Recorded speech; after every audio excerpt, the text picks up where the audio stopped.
Welcome to the Dark Night podcast with tap dance artist Andrew Nemr and pastor Mike Freeman, exploring St. John of the Cross's seminal work, The Dark Night of the Soul. Listen to their conversations as Andrew spiritually prepares for his groundbreaking 12-hour overnight performance, Dark Night.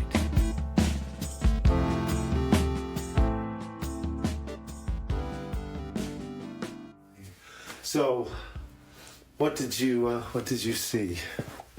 The thing that's been coming up for me this week most of all, and you know, we launched the official website for the whole project, and so there's language there, but it felt like a turn towards the focus of love more than anything else. Mm-hmm. And even in, you know, talking about the project with others, like the differentiation of what St. John is talking about, and that idea of like, you go through a hard time and it's meaningful, and that's what makes it okay. Yeah. You know, like that platitude of, you know, there's a reason for everything. Mm-hmm. And I was talking with someone about the project, and they were sharing some of the things just very generally that they're going through. And I caught myself saying, like, I'm not trying to defend the platitude. Mm-hmm. And they said, no, it doesn't sound that way. And I'm like, oh, okay, good. It feels like there's a lot more here than that. Yeah. And it's fun to finally get there. Yeah. So yes, I think that's what's been coming up for me. Just that idea that it's not there's a reason for everything defense. Right. It's this is something that needs to happen if you're going to be able to love regardless of what's happening around you. Yeah. And that to me is just like a whole different kind of frame. Right. If the only way to get there is to endure this, yes, then man, like how do we talk about the other side of it in such a way that the choice to endure is almost exciting? Yes. And not kind of like, I don't want to, or like, it's because it's really hard. It's not an easy journey to go through, even, you know, whatever little bits I feel like I've touched. Yeah. But yeah, what came up for you? Oh, well, you know, like you, it's nice to be in it. Yeah. You know, actually to be processing. I mean, I was just absolutely thrilled. You know, chapter 11, the subtitle, and this is a Mirror by Stars translation, which actually is good. She's not really. It's not a loosey-goosey paraphrase. Sure. So I've been finding it really helpful to read the one, then read the other. But yeah, it's just coming to the subtitle of chapter 11 explores the first lines of the first verse. And it's like, wow, yeah, chapter 11, here we are. I mean, there are prologues. Right. And then there are prologues. And then there's this. Yeah. You might think that Lord of the Rings prologue was a movie in itself, but no. But no, it's good. I mean, it's... And so, you know, I thought it might be helpful because, I mean, these are, well, you know, 11 is just so, it's just so short. I thought if I could even, because I know you don't have access to this one. I thought if I could even read 11, because I was just seeing some interesting, I mean, what, you know, because I'm reading this in Portland, Bible Project environment. Hot links is kind of what it's all about. So I was just seeing hot links, and so I thought it might be a way of just unpacking it. Sure. If I were just to read, because I was short. Yeah, it's not long. Yeah, you know, when I set this up using the table of contents, it was kind of hard to judge. Mm-hmm. But boy, it seemed like he could really just zero in. Okay, so chapter 11. In the beginning, the soul might not feel the flame of love. Either her nature is still impure and has not yet caught fire, or else she has not cultivated a peaceful place inside herself. And yet, at times, she will begin to feel a certain yearning for God. The more this intensifies, the closer the soul is drawn to God, beginning to burn brightly in love for Him. She does not know or understand where such love and longing come from. Sometimes this flame, this sweet blazing, grows so intense that the soul's love longing for God is like David's, who in his own dark night cried out, "Because my heart was inflamed in contemplative love, my reins too were changed." His desire was changed from the way of sense to the way of spirit. And he says, "I was dissolved into nothing and annihilated, and I knew nothing." Okay, and that was like first hot link, blessed are the poor in spirit. Yeah. It's being emptied out. Only I was actually seeing the more bare trio or triad in Sermon on the Plain. Because there's just, it's not amplified by in spirit. It's just blessed are ye poor. Yeah. And so this is the emptying out, being dissolved into nothing and annihilated, and I knew nothing. Having no idea where she is heading, the soul watches herself being annihilated by all the things of above and below that once brought such pleasure. She finds herself madly in love without knowing why. At times, the fire of love burns so hot in the spirit, and the soul's longing mounts to such a passion that she feels as if her very bones were drying up in this thirst. Her nature seems to be shriveling, her natural powers fading, their warmth and strength wiped out by the magnitude of this thirsty love. This thirst is a living thing. My soul thirsts for the living God, says David, as though his thirst were alive. He could even say, this thirst is killing me, although there will always be some thirst along the way. Its intensity is mercifully occasional, not constant. And so there's your hot link, blessed are you who hunger now. And thirst for righteousness. Right, there you go. Yeah. Yeah. And which again, I started Matthew and then you pare down to just that basic emotion or condition in Luke, in the Sermon on the Plain. Blessed are you who hunger now, for you will be filled. Mm-hmm. And so, and that's the lady at the well. Yes. Right? If you drink of this water, you will thirst again. But if you drink of the water that I give you, you will never thirst. You'll never thirst. To becoming you a spring of water, or a well of water springing up to eternal life. Yeah. So at first the soul feels sheer aridity. I'm really starting to like that word. Aridity. And emptiness. Love is enkindled later. Mm-hmm. And that's just such a key line, because we're such an instant gratification culture. It's like, okay, it's like I empty to immediately get filled. Yeah. But it's like it doesn't happen. Yeah, it's lingering. Yeah. This is a lingering experience, and it's learning to be in it. So in the midst of the barrenness of the natural faculties arises a prevailing concern and solicitude toward God, accompanied by grief and dread that she is not serving him. Such a distressed spirit, whose sole intent is soliciting God's love, is a sacrifice that pleases him more than a little. Once the aridities have, to some degree, purified the sensual nature of its ordinary compulsions, this mindfulness and caring lead the soul into secret contemplation. Only then can divine love be ignited in the spirit. And so there you've got the grief and dread. So we've got blessed are you poor, blessed are you who hunger and thirst, blessed are you who mourn.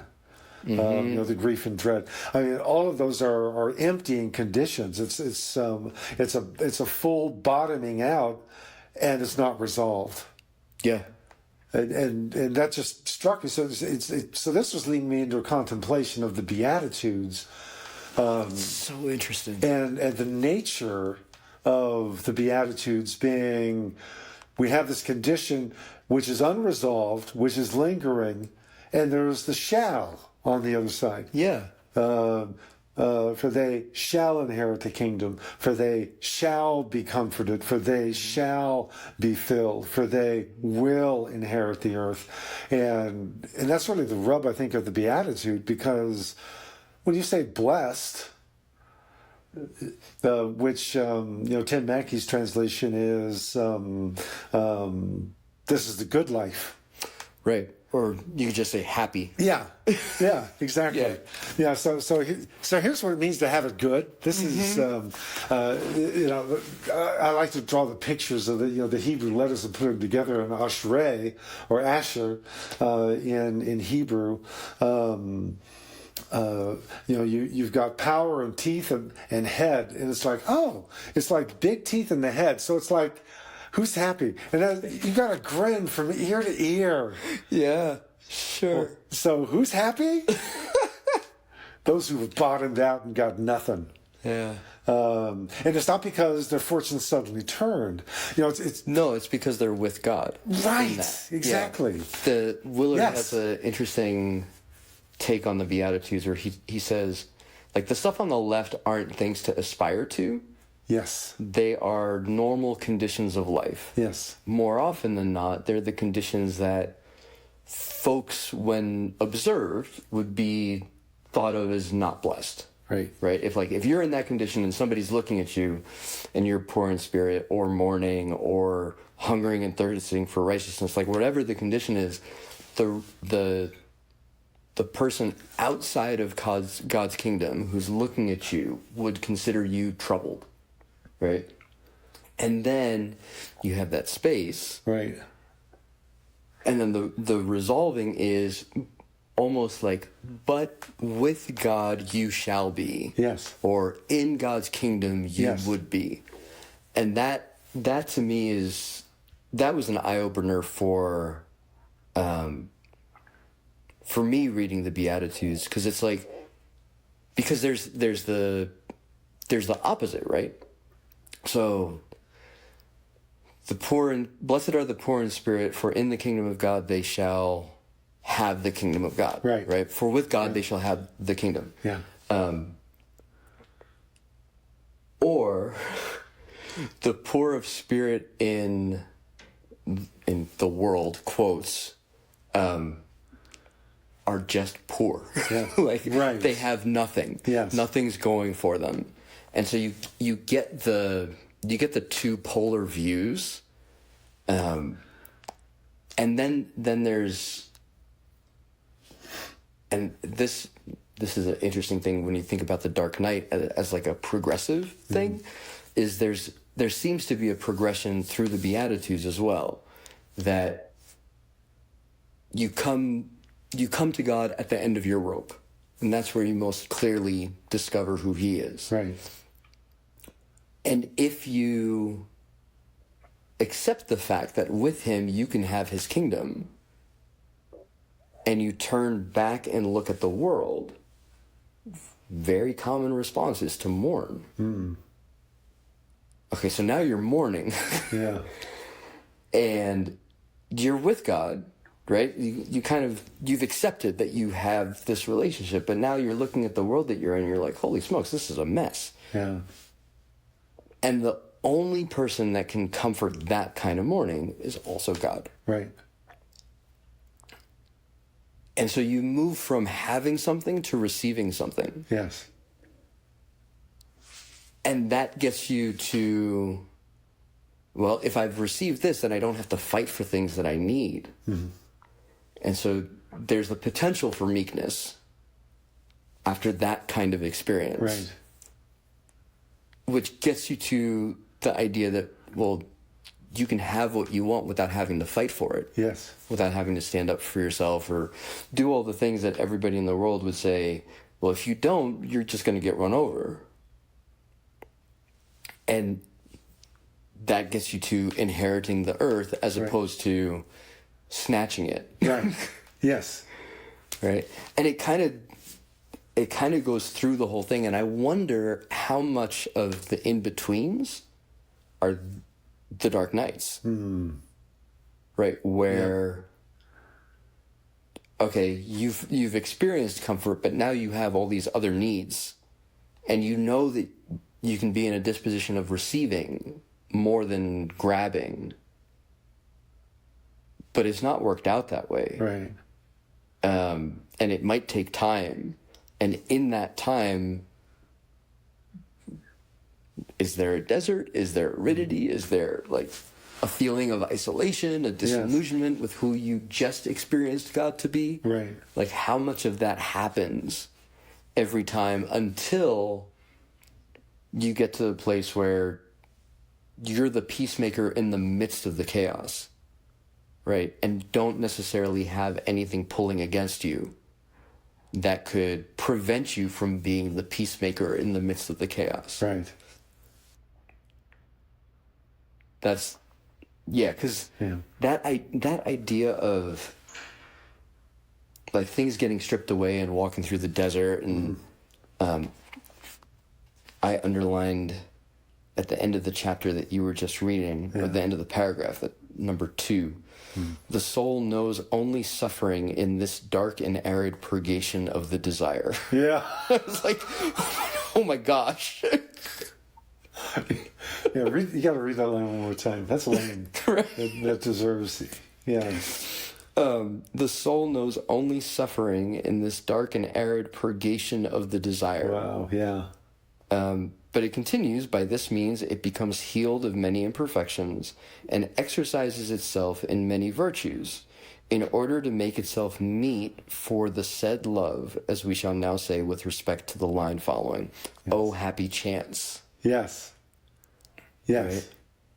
And it's like that.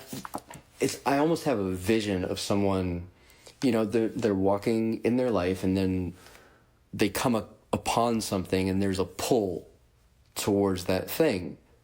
It could be any number of things, and most of them are likely good things. They're not like inherently evil. Yeah. But there's a pull, and that pull draws the person to that thing without necessarily consideration for like big L love. And so how do you become free from that pull? It's like, interruption of thoughts of habits of thought and action, fasting, quote, like elimination of the interaction with that thing for a time. Yeah. There's things that we can try to do, but ultimately there's this, which is the passive, like, it's just gonna go away, and you're like, but I want, and I miss, and all the severing of connection happens, and it's the soul knows only suffering in that. Yeah. But the other side of it is like, you can see that same thing and turn towards it freely, and not out of a reaction or some kind of like pull that's not rooted in love. It's rooted in an I want. And I think that's a profound image of a life. Mm-hmm. To say, I'm not married, but to consider, like, I love my wife because I love my wife, right? Right. Not because me loving my wife makes her happy and then I have peace. Yes. Yeah, the utility. The utility of it. Return on investment, ROI. Right. Of my marital or religious, spiritual experience. Yeah. Good return on investment. Yeah. Yeah, which I think is what the first 9 chapters of this really been dealing with. We finally get rid of that. That concept finally goes away. If we're still here talking about this, then it's like, okay, so we've gotten past that now. I'm not looking for a good return. Right. Yeah. I totally agree. Dallas Willard was the first one that totally flipped the script as far as the Beatitudes. Yeah. I had always in my preaching career up to that point, Beatitudes were an easy 8 Sunday sermon series. Sure. And so blessed are the poor in spirit was humility. Right. It's aspirations towards humility. Because you be humble, you get the kingdom. Right. And blessed are those who mourn. And so sadness, and so we need to cultivate sorrow over, typically over our sins. Because when we do that, then the comfort of forgiveness is going to come. And this all can happen in one service. Right. That was the beauty of it. Man. I'm going to sing a song of invitation now. And so this is your moment. Yep. Come forward, come up to the altar. Yep. And do that dark purgation of the soul and receive your comfort. And gosh, just saying that, it just feels a bit slimy because it's just like, oh my gosh, you're like a huckster. Well, and it's all active. Yeah, yes, right? Exactly. Like you can purge yourself of this thing, and you can come and receive, and you can totally. I think there's like in the world of spiritual formation, there's this idea, there's the question, right, of what can we do and what can only God do? Yeah, and it shows up. It's interesting in some conversations, it can show up like, well, I know the secret, and if you do these 5 things, you'll get to what everybody is calling the good life. And it's a horrible way to show up. Yes, and yet, because there's some articulation of, practices of indirection and like really clear things that you could do and ways to enter into silence or fasting or things like that. It's almost like you're training. Yeah. Right.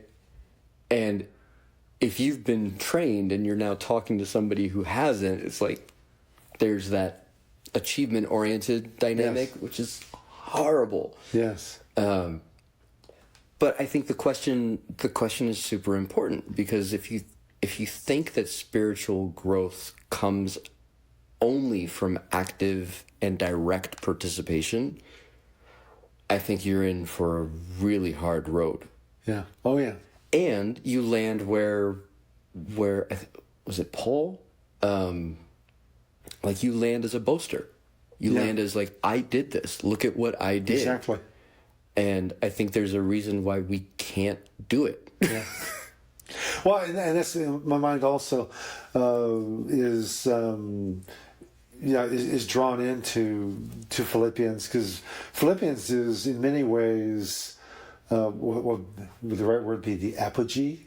It's like this place of, you mentioned the word secret. Yeah. Well, Paul used the word secret there as well. It's interesting how he builds up to it, because you first have the Christ hymn, and now I'm thinking, gosh, have we already talked about all these things? But I don't think we've gone to Philippians yet. I don't think so. But it starts with a Christ hymn. Good to review anyway. Well, yeah, right. But he emptied himself, took on himself the form of a servant.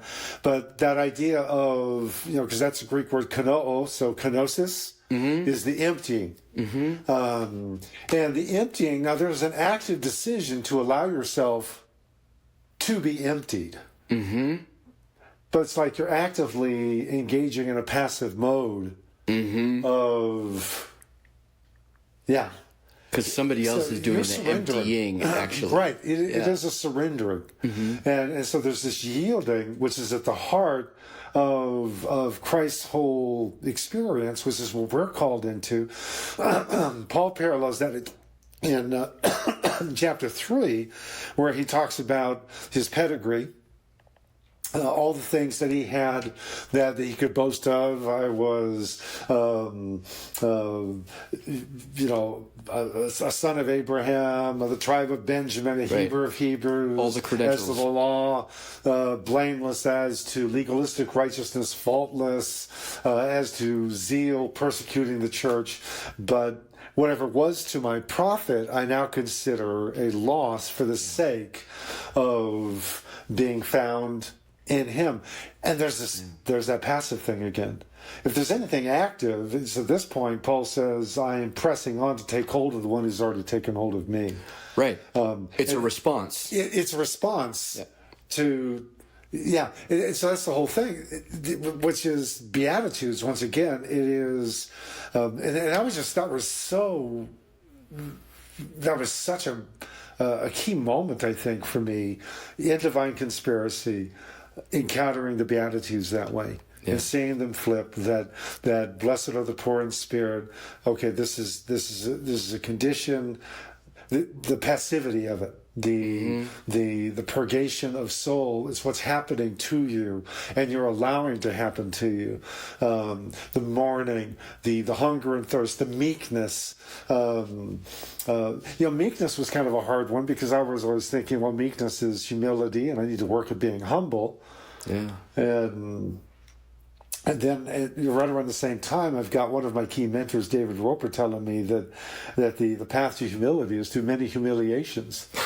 That's great. Oh my gosh. Yes. Wow. Well, you don't go out to be humiliated. Yeah. You just are. Yeah, sure. It's what happens to you. Mm-hmm. And it happens to you many times. Mm-hmm. And that lines up with Paul going back as he backtracks his steps on that first preaching tour, Acts 13 and 14. He's just going back, and the message summary that is given to what he's saying to all these people. He's going back and revisiting, okay, so checking in, how are we doing, is we must through many crushings enter into the kingdom of heaven. Mm-hmm. Tribulations is the classic word, but that's thlipsis, and thlipsis is the process that happens to olives in an olive press, or to grapes in a wine press. And so with the grapes, it's the stomping of the feet. With the olives, it's the grinding of that millstone, and then finally being placed into the into the burlap sack, and then having, in Aramaic, the Gethsemane placed on it, this heavy weight that presses them. Just ever so slowly. It was actually, Dallas Jenkins beautifully caught it in The Chosen, one of the scenes. Oh, okay. They had Jesus just silently watching. Yeah. Because in the portrayal of the Chosen, you've got Zebedee going into business making oil. Right. For the purpose of the ministry, of Jesus' ministry, kingdom ministry, right? And so Jesus walks up, and from a distance, they don't see him, but he watches them, what they're doing. And it's just the whole process. You see the Gethsemane, you see the bags being pressed of the pulp, and it looks like blood coming out. And so all of this is kind of coming together at the same time. I read Dallas Willard. I've got my mentor saying that humility comes to many humiliations. And so just the passive nature. And I've been in such an active religion. It was all active tense. It was will. And I think recently... recently I was hearing, from the pulpit a sermon on doubt. Okay. Doubting Thomas and so forth.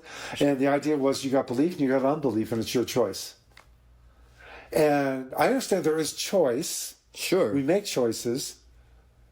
But I thought, man, this was not Church of Christ. It was a different context in which I wouldn't have expected. You can't force your will by force of will. Or you can't change your will by force of will. Right. Yeah. You can interact with something for the sake of belief, right? It's like, I believe most chairs are trustworthy, but I will walk up to a chair that if I pull it out and I find it rickety, I might have different ideas. Absolutely. And I think the same is true for relationship to God or even like exploration of the unseen world, like trying to discover what's operating in your own heart. Yeah. That interaction as a child, right? I mean, this might sound really weird, but like playful, oh, I don't know what this is. What is this? Yeah. How does this work? And doing it on a small scale first, because with this stuff, if you already have, kind of a fairly organized life, it's going to feel like you're working on your car while you're riding on the highway. Right? Like your life is moving, time is moving, right, and you're trying to change things. Yes. Or discovering things along the way that would, if you look back, you're like, why didn't I know this yonder? And you see kind of other trajectories that your life may have been able to go. And if you look forward, you're like, how do I make it? Right. And I'm coming from a very, very active pursuit as a tap dancer, which is you go and you practice and you become the kind of person that this activity can come out of your body. Right. You don't do that laying down. Right. Right. You do that with shoes on and actually working it out. Otherwise, you don't have the chops. Right. But I think there's, in the tap dance world, we talk about cross training, like, how much music are you listening to so that you can begin to start thinking in ways that the music informs? That you do laying down. And you can do that while sleeping too. Yeah. And it'll inform how you are when you have your shoes on. But it's almost like the journey here with God is flipped. That the stuff that's most important is the stuff that you do that's not active, or at least indirect. Right. And the stuff that's less important, or that we have less facility for, is the stuff that happens in action. Right? And then that's almost kind of the feedback loop. It's like if I'm in conversation and the thing that I observe coming out of my mouth is clean and is not sharp, and I'm not, like, cursing doesn't want to come out, blessing does. Oh, then things are changing. Yes. Yes. And you don't even have to figure out why. Like, you don't have to go back and try and do it again because it's happening. It struck me that, Paul said to be found in Christ. Yes. Not to have placed myself there. Yes. Yeah, being found in him, not having a righteousness of my own that is by the law, but that was just through faith in Christ. The righteousness that comes from God and is by faith. Yeah. Yeah. Yeah. I have a question. Yes. The millstone, or the press. Yeah. That word is Gethsemane? Gethsemane in Aramaic, yeah. The same as the garden? Yeah. Oh, that's interesting. Yes, it is. Oh, man. Yeah, to be pressed. Okay. Yeah, so the idea is that you, you got the olives filling the trench, and then, the millstone of the donkey is, that's going to be a larger olive press.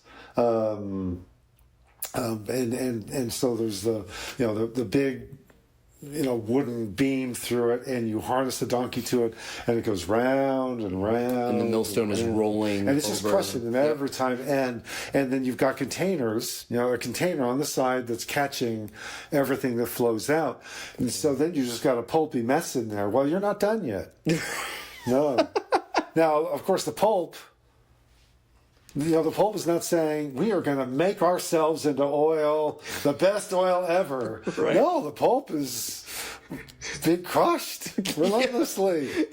Calling out for mercy. No, my friend, not enough. No, because there's more. Just when you think that everything that has been squeezed out of you has been, no, because we will gather you into burlap sacks, and then we'll stack those burlap sacks, and then we will place this heavy standing stone, this Gethsemane, upon it, and it just sits there.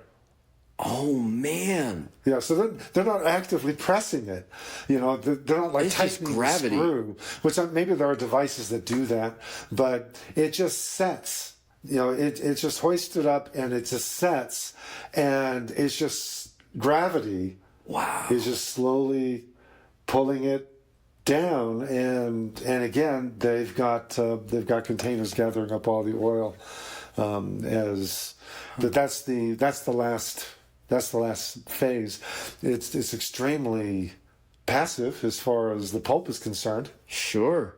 And it's also something that, there's nothing instant about this. It's a prolonged process, and that's what was so significant in The Chosen. Is Jesus is watching this. No words are spoken. There's no commentary that says, and so this is it's like you'll have to connect the dots. And so if you're familiar with this, it's just like, this is his preview of Gethsemane. His preview of the whole Passion narrative. He's submitting to something. Yeah. Well, and that brings up the question of what is the something, right? And if the something is not a loving person, what would make someone even think about submitting? Right. Well, and that's the whole thing. It's the love of the Father. I mean, if you look at Hebrews, looking unto Jesus, who for the joy that was set before him endured the cross, despising the shame. And so, in the upper room discourse, it's always the Father. Yeah. All right, you're all going to run away, but I will not be alone, because the Father is with me, which kind of belies the my God, why have you forsaken me? But he's talking to his Father. Exactly. Yes, exactly. I had this long... What are you doing, his dad? Yeah. I mean, I had a conversation with an Episcopal priest once, who for him, like, the idea that Jesus was forsaken was a big part of, like, his grounding. Yeah. And 100%, like, if you've experienced that kind of experience in your life, that's the model. Yeah. Right? And yet, Jesus wasn't just throwing out a statement into the ether. No. He was addressing his Father for an experience that he was having. Yes, exactly. And so, it's not that he was alone. It was that he felt forsaken by the person that he was with. Right, exactly. Yes. And that kind of it rattled me on account of, because there's the promise, I will be with you forever. Yes. Right? Or always. And you're like, okay, so how do these two things, in the way that they're normally interpreted, sit together? And if God is real and God is effectively reality, how do you escape reality? Right. Right? The only way that, this is a Willard thing too, but the only way that Adam and Eve could hide from God is if God hid from them. Yeah. Right? If he was willing, as a parent might, to allow them to hide so that he could search for them. Yes. And find them, and they could be found. Right. Right? Yes. As opposed to just them kind of bumping into him every place that they went to hide. Which is also an experience that people have. I know I've had that. Yes. It's like, I'm trying to get away, and I just can't. Yeah. Yeah. That feels more like the smothering love of a Lebanese mother. But which is, there's nothing wrong with it. Like, I love it, but it's no, that's such a beautiful response. To Psalm 22 and that whole cry is he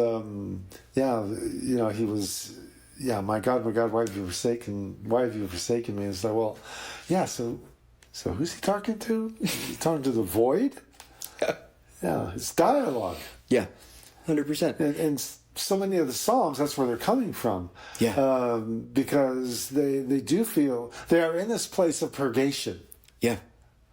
I would say crucifixion on the heels of being mocked, rejected, condemned unjustly, beaten, slapped, and then flayed in a Roman scourging, and yeah, I mean, just that cumulative experience that Jesus would summarize under the staros, taking up your staros and following me. Yeah, purgation. It's the purgation. Yeah. And so to feel that, you're going to feel bottomed out. And he's demonstrating, he's demonstrating what we do. Yeah. In the void of that moment. Yeah. Which, many will point out, and of course I'm always thinking, well, wait a minute though. In one breath you're saying that he's having to hoist himself up on the nails to get a breath. Right. And then you're saying he's quoted the entire psalm. Okay. It's like, okay, so I'm not sure how that worked. That's a long psalm. But I think maybe more likely he's cueing us in to read the whole psalm. Mm-hmm. This is the journey of this moment, which is this drastic purgation and aridity. I mean, goodness, look at the cross. I thirst. Yeah. Yeah. Wow. What we tend to do with that experience is we just make it where he's got a mental checklist. Okay, I need to say, my God, why have you forsaken me? Check. Okay, let's see. What other scripture we need to fulfill here? Oh, yeah, I thirst. Oh, I thirst. And it's like we hollow out what was an ultimate hollowing out experience. Like it's almost as if he wasn't really suffering at it because he's God. Well, and if we make it a checklist for ourselves, right? That's the mirror. We short circuit the process. Yes. Right. We say, okay, I'm going through a hard time. This is really bad because the catalytic event is some stripping away, right?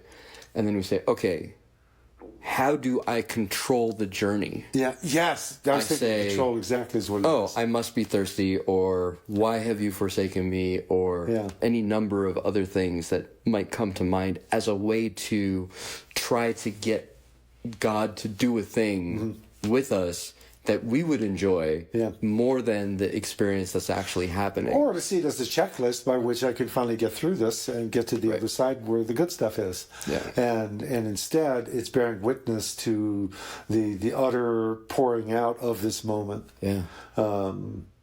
So that I think I would not have been able to understand on any level any of this from the Dark Knight before encountering Willard, Divine Conspiracy, and just beginning to have that active voice script flipped. Yep. Because it's still so prominent. Oh, for sure. And I find, I was sitting in here this week with a fellow who is struggling with this very process. He's keenly aware of it, and you can see the human desire to get through it, and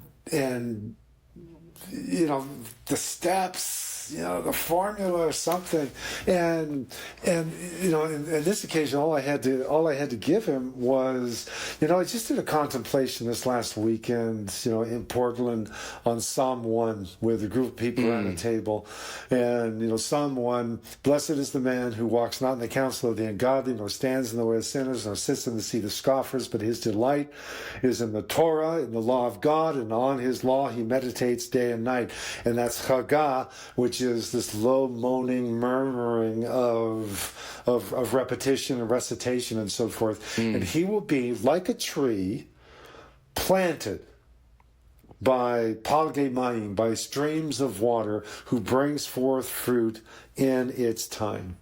Yeah. And I said, now, there's your metaphor, and it's not an active, happy one, I'm afraid. Yeah. It is being planted and then allowing your roots to gradually go deeper in this place of irrigation, divine irrigation, which you might not feel as divine irrigation. So I just bought a planter box. Right? First time I'm doing this. Yeah. and it's a raised one, and it's got this weird watering system where you've got maybe like, I don't know, 8 inches of soil, but underneath there's a plastic base, and it's got a water spout that fills the plastic base with about 2 inches of water. And that's how you water this thing, not from the top, but from the bottom. And I was talking with a friend, and they said, oh yeah, that's the best way. And I was like, why? Well, because if you put the water in the bottom, even if the roots are, shallow at first for a starter, you're encouraging the roots to go to the water. Yeah. There isn't water between where they are and where the water is, unless the soil soaks it up. Right. Which it might to a degree, but like the roots know where the water is, and if you put it, a little bit far away from where they are, they're like, okay, I'm going to go that way. Yes. And so if you just water the top, the roots stay on surface level. The plant never grows deep. I always think I'm doing plants such a favor. It's like, oh, this has got to feel good up there. I think of myself taking a shower or something. Right. Oh, this has got to feel good. And the plant's just going, dude. It's like I'm drowning in it. Well, you're not accomplishing a thing.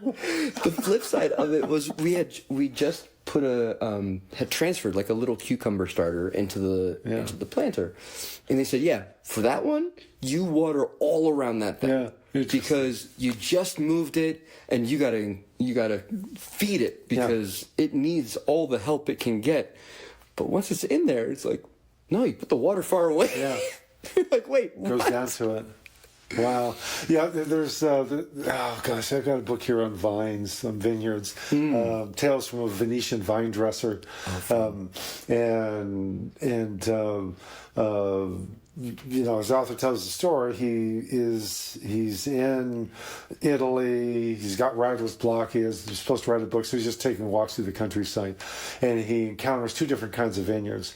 One is the corporately owned vineyard that has elaborate irrigation systems, and those vines get everything they need all the time.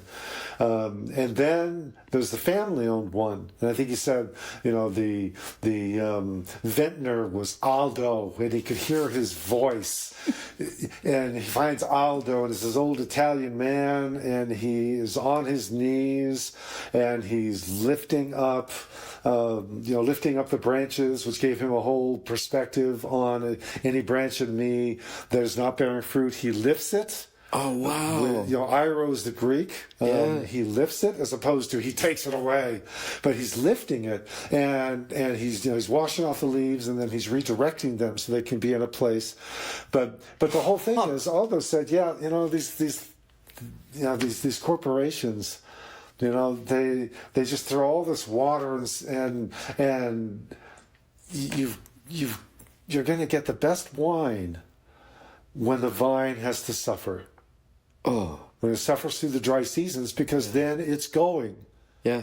It's going deeper to a place, and there's just a maturity that comes, and you get the best wine. And that's really what we're talking about. You're making the roots go. See, that would have really helped just to have this a little additional layer. Yeah. When I had this conversation with him is, just rejoice when you feel the heat, because it's going to force you to get your roots to a...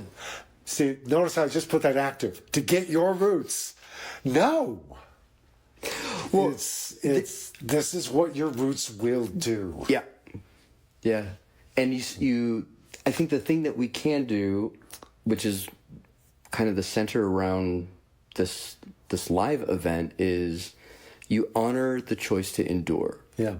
You don't turn and try and fill the time with like a distraction or try to go back to what used to be. And in that, even if you don't get any joy from it, a contemplation, like if the contemplation comes, if your wherewithal is there to set your attention on like the totality of who God is, yes, by all means, I think. But we don't expect any joy in that. Right. Right. And I think that's the interesting turn, is like all the study, all the prayer, all the things that we might normally do to feel better in a hard time, the feeling that comes from those things is also stripped away. Yes. Yes. It doesn't make the doing of the thing any less beneficial. Right. But I think that's the point. It's like the doing of the thing does good even when the feeling of benefit isn't there. Right. And so the feedback mechanism isn't, oh, I feel good because I'm doing this and therefore it's good. It's, no, this is the loving thing to do. Yeah. Yeah. You know, that completes, I guess, the trilogy of thought from Philippians, because we start with the Christ hymn, which is the kenosis of Jesus in his whole earthly experience, which leads to Paul's personal kenosis of emptying out his religious credentials, and that he might be found in him, not having a righteousness of his own, which was through his achievements in the law, to his experience, which is captured in chapter 4, which is, it's kind of like, okay, so we have what Jesus did, what Paul did when he came to Christ, and now after 2-3 decades of walking this out, now it's his eureka moment. I love that. And I remember sitting with a kid that was, he's in his 20s. And he was involved with campus ministry. Maybe it was the NNU, I don't know. But so he's leading a college group, and so he's just a young guy. He's just like 22, 23, and he just says, "Gosh, I just feel like, I read a passage like Philippians 4." Where Paul talks about the peace of God that transcends all understanding will guard your hearts and your mind in Christ Jesus. And I just feel like such a hypocrite because I don't feel that. And I just looked at him and just said, okay, so wait, so you're how old? And he said, 23, 24, whatever it was. Right. And I said, okay, and you've been following Jesus how long? Okay, so you've been following Jesus for 3 years. You're in your mid-20s, and you're in campus ministry, and this feels like, it's like you feel so shallow in comparison. I said, okay, you have to understand when Paul is writing. Yeah, this is not Paul out of the gate. Right. In Acts 9, this is Paul at the finish line.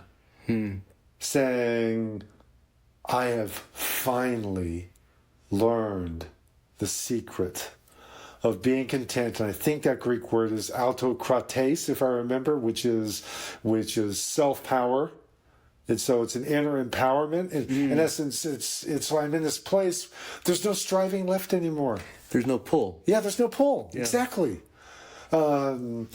And you think about it, this is him at his most immobilized point. He is in the pit of passivity in his circumstance, because he's chained around the clock to a Roman guard. He's in a Roman tenement housing, waiting for an appearance before the madman who was running the world, and he's in control of none of this. And there's no angles he's trying to work. There's no machinations, maneuverings. No strategy around it. And he no doubt has needs. It's not like they gave him, a stipend. They're bringing, there's no tennis courts. There are no meals in the mess hall. Right. So he's dependent on the grace of others.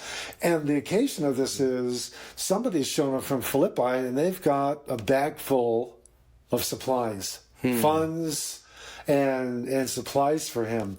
And Paul's saying, it was good of you. Yeah. It was good of you to think of me. And I rejoice. That's a sweet offering to God. Yeah. It almost sounds like David, when David is saying, I remember what it was like to drink from the well in Bethlehem. And I don't remember which mighty man or which trio. I think it was like three of them decided, we're going to go get him some of that water. And they break through Philistine lines, go into the occupied town of Bethlehem, and they so you see this mission. It's like a daring raid. I'm seeing the Hollywood production right now, right? Where they're going like Kelly's Heroes. They're taking fire. They dip the bucket. They secure it, and they fight their way back through the corridor. Yeah. And they're back to David. They've got scars, but they made it, and they've got the water. And they say, "Your Majesty, here's your water from the well at Bethlehem." And what does David do with it? He says, "You guys," and he pours it out on the ground. Oh, I can't drink that. There's no way I can drink that, guys. That's blood. Wow. Yeah. And I feel like that's where Paul is with the gift. No, I don't think he poured it all on the ground. But the fact is, I didn't need this. Right. It's a good thing. Yeah.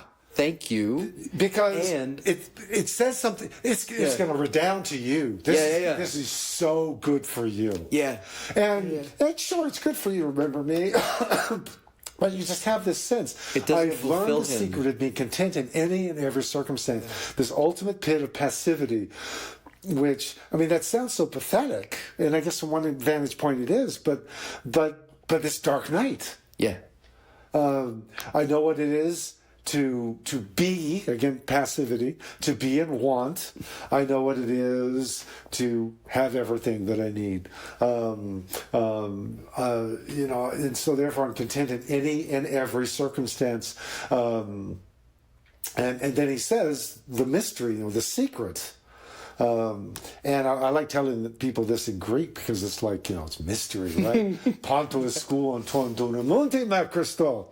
Or even, Christo, that goes back to your question on the manuscript, Because Christo probably isn't there. I think that's, somebody had to fill in the blank. They wanted it explicit. Because I think he just said, Ponto school and ton dunamunte ma. I have overcoming power. That's ischouo. Ischous is prevailing power as opposed to mere dunamis, which is ability. I have prevailing power in the energizing or empowering presence. The presence empowering me, because this is how we have to say it. Entoan dunamuntima, dynamo. There was an inner dynamo that was at work in him, and he had prevailing power. Yeah, it just resides in him. He's not Samson, breaking anything, toppling pillars. At least not on the active level, but it's. To be fully conformed or joined in love with God. Yes. Yeah. Right here where I am. Yeah. I need nothing else. Yeah. I am so delightfully arid and purgatoried or purgated. Yeah. The dark purgation of the soul. Well, and it's a little. It's ironic. It's something to to laugh at that state. But I feel like it's again, it's not the platitude. Yeah. Right? It's this completely other thing where if I were to happen upon somebody who is in that state, from the outside, they look arid and purgated. Yes. But they would, I would suspect that there would be a sense about them that was, evocative of all the fruits of having the Holy Spirit inside them. Right. Right. Where they have no need. Right. Well, there isn't the pull. But here's the thing. We think of dark night and we think of purgation of soul, and we think of Jeremiah in his mud pit. Yeah. Sure. But here's the thing, is what Paul is saying, at this point is I know how to have all I need. Yeah. And I know to have nothing that I need. Mm-hmm. The inner state is the same. Mm-hmm. Yep. Because both have pulls. Yes, exactly. If you have everything that you need and it gets taken away, and then you feel like you have to have all that you need to be okay. Right. You're not okay. And if you don't have everything that you need, and you then feel like there's this void that continues to have to be filled. Right. The same inner state, effectively, and it's not okay. Right. But the other side of the spectrum is, I'm okay. Yeah. I have a substantial fulfillment in my being from the love of God. Yes. That any extrinsic or external pull on me doesn't shift. Yeah. And in that state, I can be sitting at a feast, or I can be scrounging for leftovers, effectively. And I'm still okay. Right. It's as if the guy standing at the off-ramp, mm-hmm. instead of a sign saying anything will help, mm-hmm. says, I'm good. Yep. Well, and then the question is like, well, what can help? Like, I'm good. Like, I'll help you. Yeah, I'm good. Yeah. I'm good. And when you don't have that pull, then what you have doesn't own you. Yeah. It doesn't have you, and that's where the freedom is. Or it's almost like, I'm good, just a little hungry. Yeah. That's all right. My stomach's gurgling a little bit. It's like, because the physical reality is still a physical reality. It is, right. And it's on that level. No, Paul would be stupid not to, okay, they just sent me a bunch of raisin cakes. Okay, well, I'm going to enjoy those. But like, I would expect he's not grabbing for them and like shoving them down his throat so that he can feel. Right. Trying to fill in the empty spot. Mm-hmm. Yeah. Yeah. Lincoln talked about that there's no one to touch the tired spot. Oh, wow. When he's in the midst of the war. Yeah. And in my reflection, it's just like, well, he did finally find someone who could touch it. And that was John Wilkes Booth. John Wilkes Booth touched the tired spot for Lincoln. But the point is, this is coming to a point where I know that spot is there. Yeah. And I have to say, I'm good. Yeah. I'm good. Yeah. It's I don't know how to, when I'm sitting with this guy in here, it's like, I cannot move you from this point to this point. No. I can't even tell you this is how you go from here to there. And he actually was listening and he just said, this is exactly what I'm needing. It's maybe not exactly what I'm wanting, but it's exactly what I'm needing. And of course, then he starts piling on and just saying, why aren't you like famous or something? Because this is so... And I said, okay, number one, right. Number two, do you understand how many people I have this conversation with and they just tell me, okay, this is not helping me at all? Right. In which case they say, well, okay, then you're getting what you paid for. That's all I have to give. Goodness, yeah. That's all I got to give you. And it's so hard to communicate this. It's like you only can communicate it when somebody is in this place and they're not just trying to get out of it, but they're really trying to understand it. They're turning towards. Yes. Right? Yeah, and then it's like, okay, now you're at a place. And that's where you can say, blessed are you. Mm-hmm. Blessed are you. It's hard to say blessed are you to them if they're not in that place and you don't know for sure they're in that place, because it's going to sound like, what are you, nuts? Yeah, 100%. Yeah, you just lost everything. Oh, man. How exciting. Wow, I am so happy for you. Yeah, that's not going to work too well. But I think there's room for... There's room in like, well, I would suspect it's different when people are just coming to you and you don't necessarily know them very well. Yeah. But in other kinds of relationships, I think there's room for, that's really hard, and what do you have to do now? Like who do you have to be? What do you have to hold on to to get through this? Yeah. And if somebody comes back and says, well, you know, I have to hold on to the fact that God loves me. Yeah. It's like, bonus. Yeah. Okay, like, all right, hold on to that. Yeah. Because it feels to me that's like the roots searching for the water. Yes. Right? That is like, totally it. I know what I'm looking for. Yeah. I can't necessarily see it around me. There's a lot of things that are pulling and getting pulled out of me. But that I know is true. Yeah. Okay. Yeah. Sets a course. Oh my gosh. Yeah, man. I was just going to look and see if there was time for me to, because I've been wanting to bring in Hafiz. I don't know if you're familiar with Hafiz. Yeah, poet. Yeah. Sure. Just his story, the way it's summarized in one of the collections of his works. So maybe next time. Next time. Yeah, because it's like we're at 6 minutes over, I think. I think we started like 5:40, so. Wow.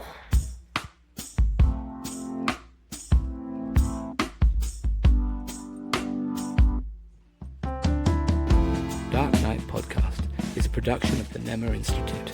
Our theme music is Principle of Loving by Sam Adams. Please subscribe to the podcast and go to darknightlive.com for more details and to follow Andrew's journey. Thank you for listening.